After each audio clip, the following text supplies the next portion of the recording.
মায়েরা সবসময় এমনই হয়, যা পছন্দ করবে সন্তান তাই কইরা দেওয়ার জন্য সবসময় প্রস্তুত। আসসালামু আলাইকুম রাফাদাতরা বুয়ারা ভাইয়েরা, যে যে হিন্দ মোর ভিডিওটা দেখতেছেন, আশা করছি ব্যাককেই ভালো আছেন। আলহামদুলিল্লাহ মুইও আল্লাহর ইচ্ছায় ভালোই আছি। তো এই তো দেখতেই পাইতেছেন রান্নাঘরে চলে আইছি, যদিও এটা মোর মায়ের রান্নাঘর।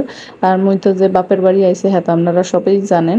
তো এখানে এই যে রোস্টের মাংস কষানোর জন্য হয়েছে পেঁয়াজ দিছে, আর এদিকে দেখেন গুড়ি গুড়ি বৃষ্টি পড়তেছিল, সেটা একটু আপনাগুলোকে শেয়ার করতেছি। আর ওই যে গাছে দুন্দুল হইছে, হ্যাঁ ওটা দেখাই লইলাম। তো পুকুরটা কিন্তু অসম্ভব ভালো লাগতেছে, পানিটা কিন্তু খুবই ভালো।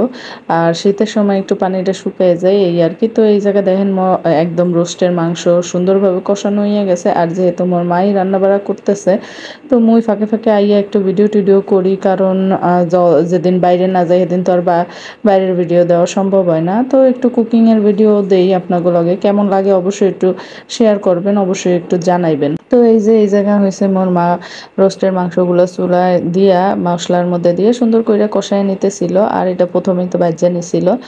আর মুই সাধারণত একটু হলুদের গুঁড়া দিই, তো মোর মায় আবার সেটা দেয় না, হ্যাঁ মোর মায়েরটা অসম্ভব মজা লাগে। তো এই জায়গায় হয়েছে দুধ দিয়ে দিছে, আর দুধের মধ্যে সিরকাও দিয়ে দিছে, যেহেতু টক দই ছিল না বাসায়। তো টক দই যেহেতু ছিল না, তো একটু সিরকা দিয়ে দিছে। এটা আলটিমেটলি আপনার টক দই হইয়াই যাইবে।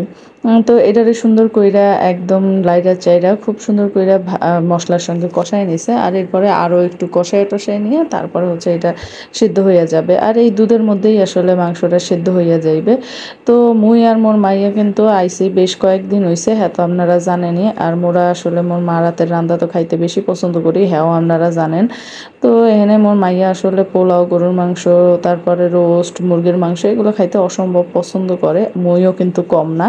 তো এই লেগেই আসলে 2 দিন 1 দিন পর পরই মোর মায়ে মোরা যা পছন্দ করতে আসে এই শুরু করে দিছে। এর মধ্যে গতকালকে মোর মায়ে আবার ফিরনিও রানছে।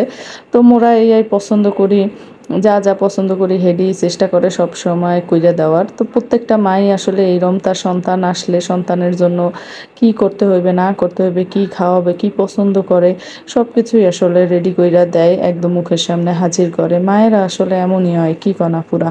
তো এই তো এই জায়গা আবার আরেকটা মুরগির মাংস বসাইবে, হেয়ার জন্য মশলা কষাইতেছিল। আর এই যে রোস্টের ফাইনাল লুক দেখেন কি সুন্দর হয়েছে, আহা হা কি মজা। তো এই যে মশলা কষানো হয়ে গেছে, এরপরে এটার মধ্যে মুরগির মাংস দিয়া দেবে। যেহেতু মুই কইছি গরুর মাংস খাইতে ভাল লাগে না, 2 দিন আগেই গরুর মাংস খাইছি, এলাকার গরুর মাংস করলো না, এই যে ঝাল মুরগির মাংস করতেছে।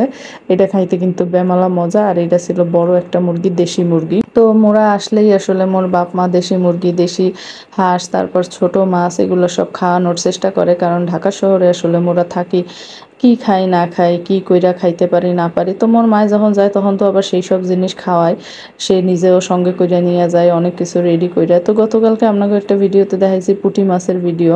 তো সেই পুঁটি মাছ মোর মায় কুইটা টুইটা একদম শুটকি করতে দিছে, চেপা শুটকি যেটা, এই শুটকি কইরা আবার হেয়া মরে দিয়ে দিবে। তো মুই মানে একটু শুটকি পছন্দ করি, তো নিজের হাতেই কষ্ট করে হইলেও কইরা দিবে এই আর কি। তো এই জায়গায় মাংসটা সুন্দর করে কষাই নিল। আর এদিকে দেখেন ডেক্সি বইরে হয়েছে যাইয়া পোলাও রাঁধতে আছে, যদিও অনেক মানুষের আয়োজন মোটামুটি, মোরাও খামো লগে আরো কয়েকজন আছে।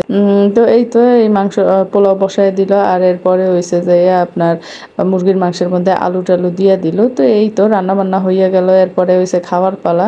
তো খাওয়ার সময় এই যে এটা হয়েছে মোর মাইয়ের প্লেট। মোর মাইয়া আবার মুরগির মাংসটা খাইবে না, সে আলু পছন্দ করে, হ্যাঁ তো আপনারা সবাই জানেনই, রোস্ট আর আলু রইয়ে খাইতে লইলো। তো আজকের ভিডিওটা এই পর্যন্ত, ভালো থাকবেন, দেখা হবে অন্য কোনো ভিডিওতে। আল্লাহ হাফেজ।